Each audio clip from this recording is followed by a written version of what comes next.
Hi, I'm Saremy from So, and I don't usually have a whole garment in my quick how-to section, but this is a pretty standard garment, and it's a good staple that is really quick to sew. And I think that there's a lot of furry patterns out there for underwear, so I thought I'd throw in a how to sew a pair of underwear in my quick how-to playlist, because the order of operations is pretty similar no matter if you're using a fold-over elastic like this one here, or picot edge trim, or maybe even a self fabric waist or something like that. The order of operations is really similar. I think the only big difference you'll find in a lot of women's style underwear like this is that there may only be one seam here at the crotch panel.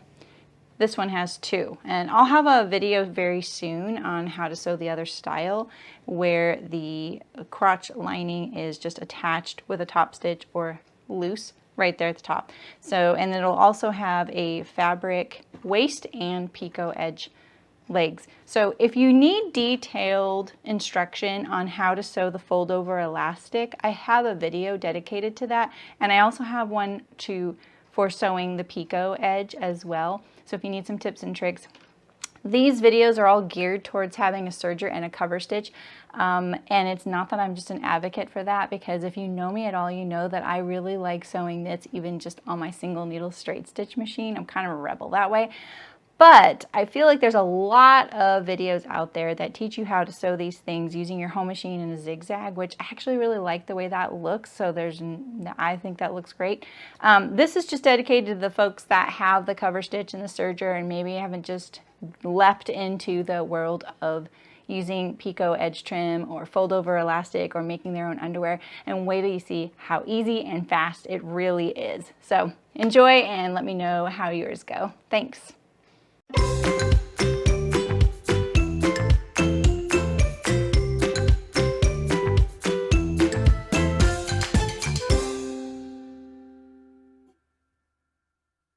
All right, for this pair of underwear, we have a back, a front, a separate crotch panel, and a crotch panel lining. And so the first thing we're going to do is we're going to assemble all of these pieces together at the crotch, and then we're going to add our elastic. Okay, so the way I like to do this is I like to enclose the seam of the crotch panel just because it's nice and smooth that way. And it is a little fiddly, but it's not really that hard. It's just a little bit of placement and trust. So we're going to put our crotch panel right sides together at the front seam here, and they're not going to line up with the curve, but that's okay. And we're going to put our lining right side to the wrong side of the front. So we're making a sandwich here, 3 layers. And we're going to overlock these 3 layers together. This one's going to be not too bad. It's the next one we do that might be a little trickier.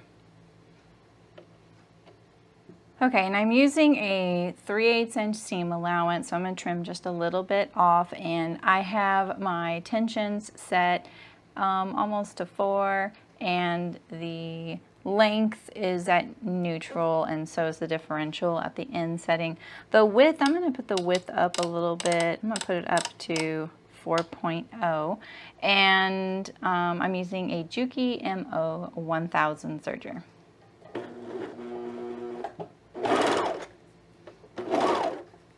Alright, so then once I get kind of going, I'm going to start picking up these pieces and lining them up, and then I'm going to make sure that I stay on that. And something that I find kind of helpful sometimes is using the awl. You can kind of make sure that these edges are staying all lined up.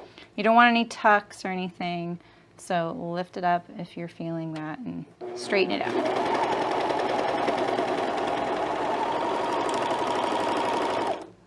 Alright, so we have our seam there, and it's going to be nice and clean finished. Look at that. Very nice. And now we're going to do the same for the back, but the back is going to be a little bit trickier. If you've ever done the yoke on the back of a shirt, this is the way I like to do the yoke on the back of a shirt. I don't do the burrito method. I find this one a lot faster and easier and a little bit more intuitive. All right, so it's easy to get lost in the sauce on this one, so line up your crotch panel one on top of the other so that you know. Here, we'll put our back. All right, so we have our back that's facing up here, and that's the seam we're about to sew. And then we have our assembly here, the front and the crotch and the lining here.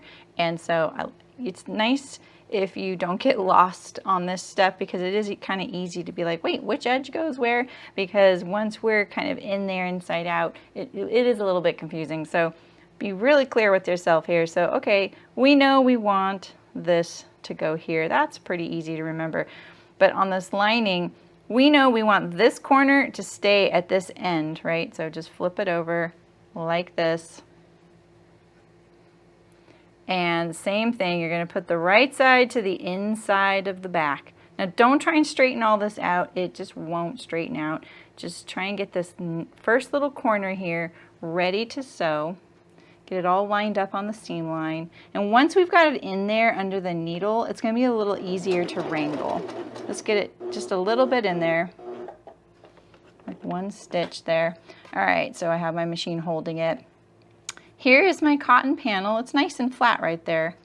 Here is my back. So let's raise that cut edge up there to be in line with the raw edge of the white cotton. And the same with this other crotch panel seam right here. Line that up. And let's just sew a little bit more. And then once it kind of starts veering away, then adjust it again. And once I get about halfway, I meet the ends and make sure that they're all lined up. And you know that these two pieces are pretty much laying right on top of one another. And this is my seam line right there where that little jog is. And now we can kind of hold this and keep going.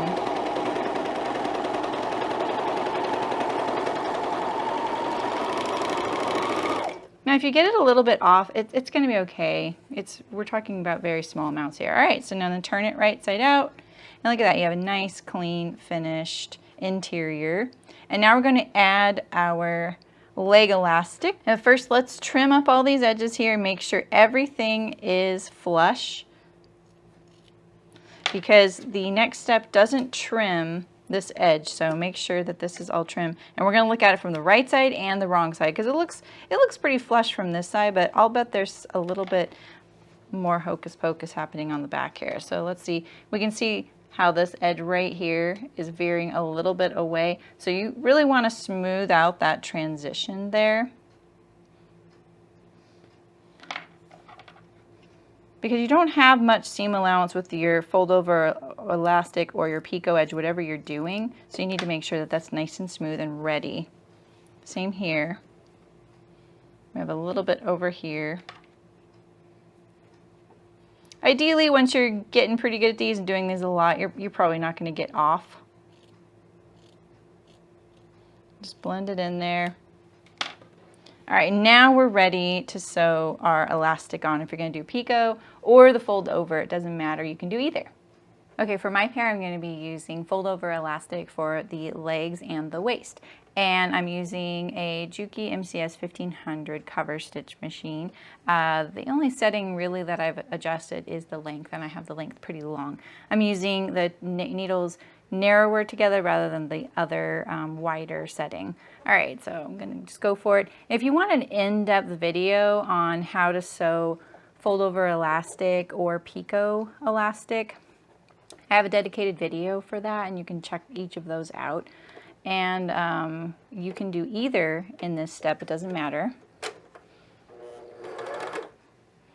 The assembly of the underwear is the same for either.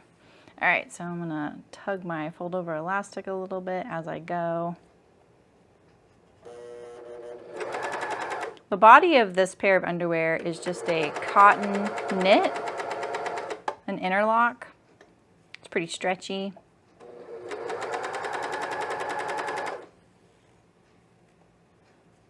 When I get to these thicknesses here, I'm definitely gonna be a little more cautious. But my cover stitch does really good over these things.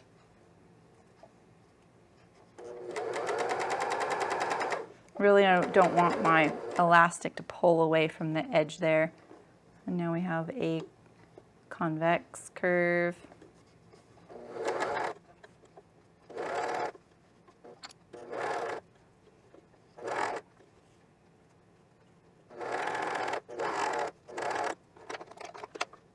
Okay, now repeat with your other leg.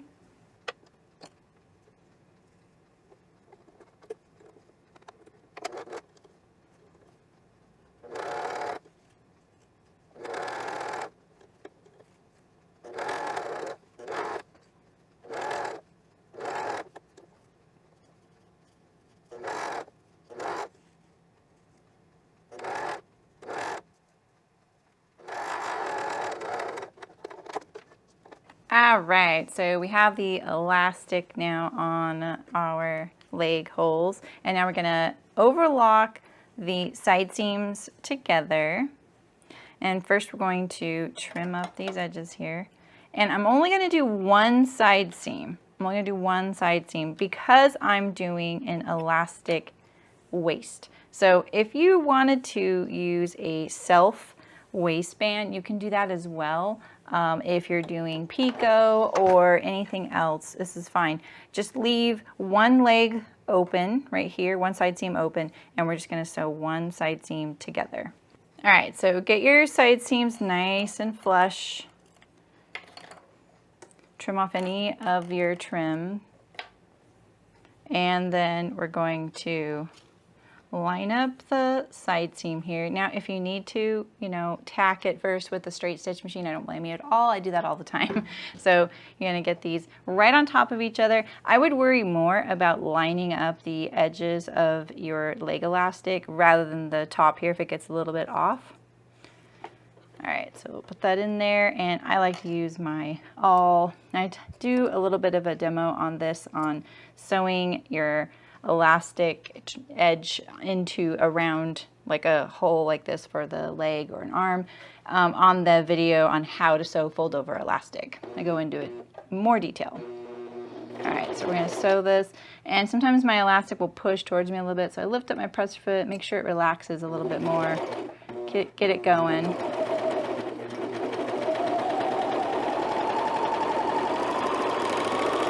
Now leave yourself a tail. It's not as important at the top at this stage as it is at the bottom. All right, and so now we're going to put on the trim here at the top.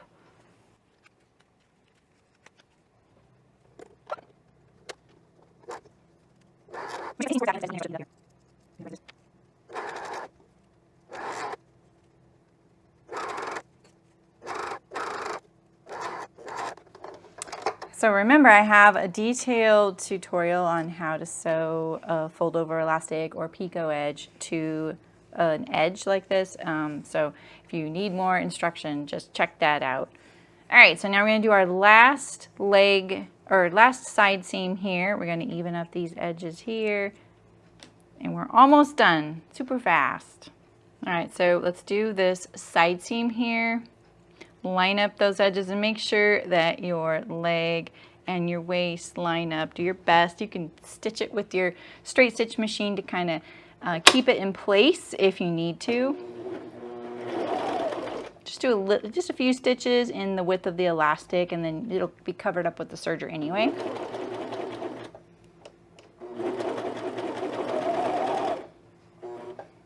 And I'll use my awl to keep this lined up. All right, don't forget the tail at either end, just like that. And now we're gonna do our last step.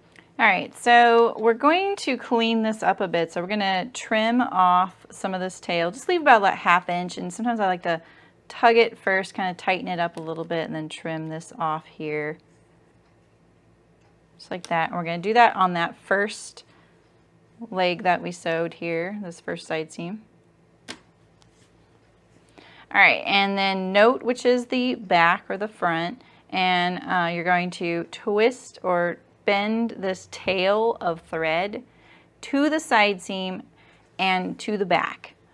So this is the back of my underwear, and this is my little tail, and I'm gonna pull it pretty firmly into this seam allowance, and we're just gonna stitch it down. We're just gonna secure it. And we're staying inside the seam allowance, so nobody's going to see this. All right, and then trim all this extra stuff off so that it doesn't slip out. Just like this. And then now we're going to press this seam allowance right here toward the back. Now we're on the right side of the garment. This is the leg still. And we're going to stitch the seam allowance down inside the width of this elastic right here. And this is going to make it nice and flat, lower profile, more comfortable, and it looks really professional. All right, so I like to hold the tail of my thread sometimes because, you know, sometimes, oh, it snuck out. Sometimes, you know, you get kind of a messy back stitch back there and it's a little bulky. I went one stitch onto the green as I looked at the camera, but I can probably pull that out. So then we'll have it all on the elastic here. And then trim your tail there, and then it's nice and low profile. And let's do that for the other side right here. So same thing, take your tails, pull them a little bit, tighten them up a little bit. Maybe let's trim this one a little bit more, and then pull. Same with this one, just pull, get it nice and tight. And then take that tail to the seam allowance and stitch it down. Just as long as you catch a little bit of it, it seems to be pretty secure as long as you get, you know, through one of those, you know, the loops of the serger. And because we tightened it up, it's not going anywhere. All right, and so now do this one too, and pull pretty firm.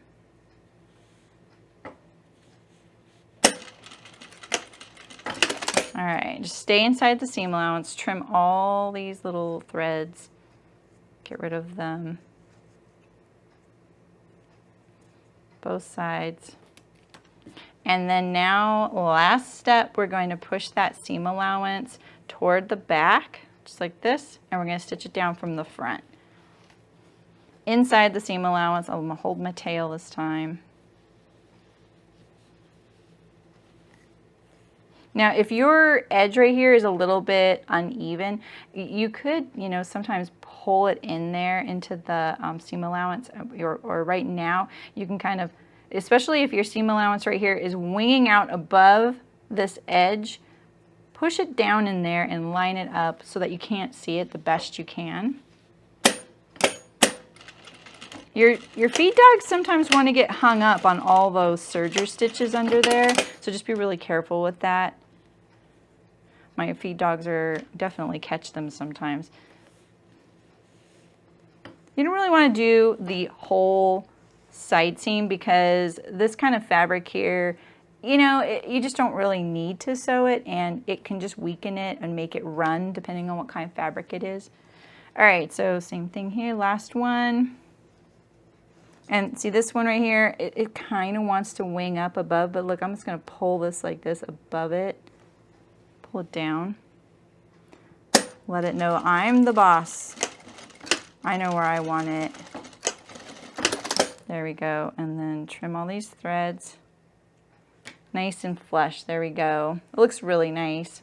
Super fast to sew your own pair of underwear. Looks great. Good job.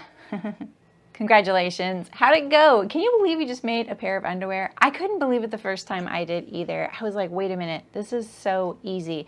Yeah, I know there's a little bit that's kind of fiddly at first, but trust me, once you find out the method that works for you and your machines, you're going to be just whipping these up occasionally with all your scrap knits laying around and those awkward amounts you have left.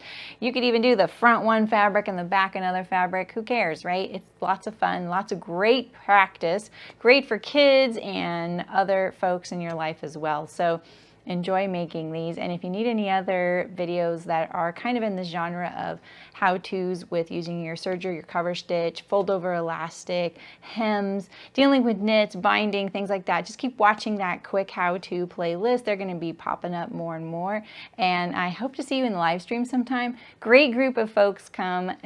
We're live Wednesday, Thursday, Saturday, 11 a.m. Pacific. I sew all kinds of stuff live. You can ask me questions, tell me what you're working on. We love to chat with you, so stop by and say hello. And if you want to be notified anytime I'm live or have a new video, please subscribe and turn on the bell for notifications. It really does help us YouTubers when we have the views and the likes and the comments, especially that engagement and those views. So we really appreciate it. Thanks so much. I'm Saremy. Bye.